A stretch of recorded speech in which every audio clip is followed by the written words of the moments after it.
So today I'm going to show you how to remove the bumper from F10 BMW, and in this case I'm removing the bumper to get to the headlight. So right now I'm just going to break the wheel bolts loose because taking the wheels off makes it a lot easier to get into the access areas for the back two headlight bolts. So we're going to take the wheels off, and then we're also going to take the inner wheel liners off, and that should give us nice easy access to the back of the headlights.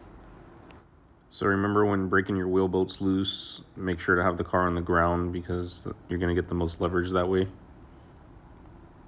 Now the next thing we want to do is jack up the front end of the car and make sure your e-brake is on. And then if you also have wheel chocks, that would be helpful too, to make sure that your rear wheels don't move and that your car doesn't roll back off of your jacks. And a smart thing to invest in for this project will be a quick pump jack, because the reason that the left side took me so long to pump up is because that one's just a regular jack from Harbor Freight and it's super slow. So do yourself a favor and get a rapid pump jack. So right now I'm just making sure that the jack is on the proper place under the car, because it seemed like it wasn't, and like it may have been moving around a bit. So always make sure that your jack is nice and secure when you're lifting the car up. And if you're lifting two sides at a time, it would be helpful to have a second hand. I didn't in this case. So just try to lift them slowly and evenly to make sure that your car doesn't move off the jack. So you see, when I pump this one up, it goes up a lot quicker, a lot smoother. So now that we got the car jacked up, I already broke the wheel bolts loose, so I'm just going to use my Milwaukee gun to zip them out. So now that I got that wheel off, I'm just going to roll it to the side here and place it down carefully so it doesn't get scratched up.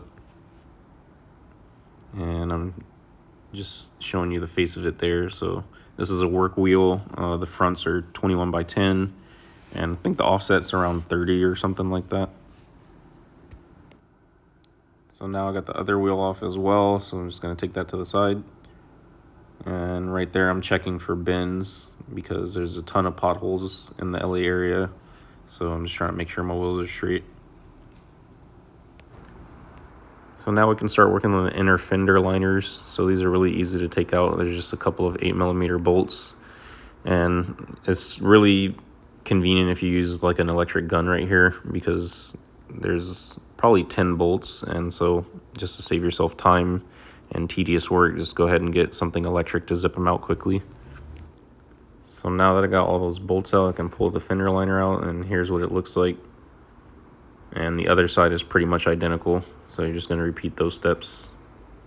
So now we're just going to repeat that process on the left side, and there you go, I got it out just that fast. So now that we got the inner fender liners out, we can start working on the bumpers on each side, or the bolts on each side for the bumper. So there's four bolts on each side, and you just need to zip them out. They're also 8mm, and an extension would help here, probably like I would say a 6-inch extension. And I did already remove the left side driver bumper bolts when I took the fender liner out. So right now I'm just removing the right side bolts. And now that I'm done with both side support bolts for the bumper, I'm just going to work on the center. So I'm basically just unclipping it, taking the weather stripping off, and removing the 5 Torx bolts that hold it down right there. Right now I'm just going to work at pulling the bumper off. So I'm just going to pull it off carefully and slowly, because once you pull off the sides, the center still actually supports the bumper. So you'll be able to grab it from there safely and pull it back. It would help if you had a second person, but you can do it by yourself pretty easily. And be careful when you're taking the bumper off, because you don't want it to fall forward and scratch on the ground. So it'd also help if you had like a blanket or some towels or something to protect the bumper if it was to fall down. Now, once you get the bumper loose, there's 3 plugs on the back. So you have one plug for the cameras on the corner of the bumper, and that basically just wraps around the entire bumper to the second camera. And you have another plug on that side. And then you're also going to have a single plug on the passenger side for your parking sensors. And once you get those loose, you can actually remove the bumper further away from the car. So be careful not to yank the bumper until you make sure those plugs are all the way out. And now that the bumper's out of the way, I'm going to start working on the real project here, which is investigating why my passenger headlight went out. It was actually still shining, but I got a fault in the car saying that the automatic function was disabled and faulted. So I had to take the bumper off to access it. And there's 5 bolts that hold these headlights in on the F10 BMW, 2 on the front, 1 on the bottom, 1 on the top, and then there's 3 on the back side. And one of them is closer to the frame, so it's going to be pretty difficult to reach on the backside, but just have patience, you'll get there.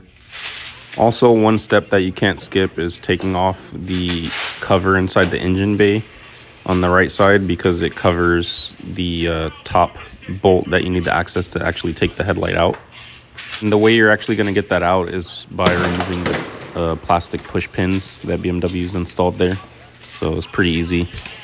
Now that we're actually at the headlight bolts, I can start removing them. So right there, I'm removing the top one, which is kind of at a funny angle and usually covered by that plastic, which is why you have to remove it.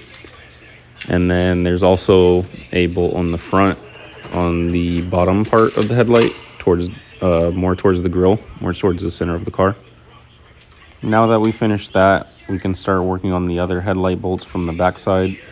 So right there, I'm just using a little mini ratchet to access some of those bolts because they're in a pretty tight space. Now that I've done that, I'm pretty much ready to take the headlight out. I just got to get this other front bolt from the bottom side of the headlight. It's going to be nearer to the grill area, so just look for it there if you can't find it. So there, I'm just double checking if I removed all the bolts before I start pulling on the headlight, because I don't want to break any of the brackets. Typically, if you break any of the brackets, you have to buy a new headlight or find a new housing, which can be pretty difficult, so I don't want to do that. As you can see, the headlight just picks up and out of the kind of area that it sits in. It's really easy.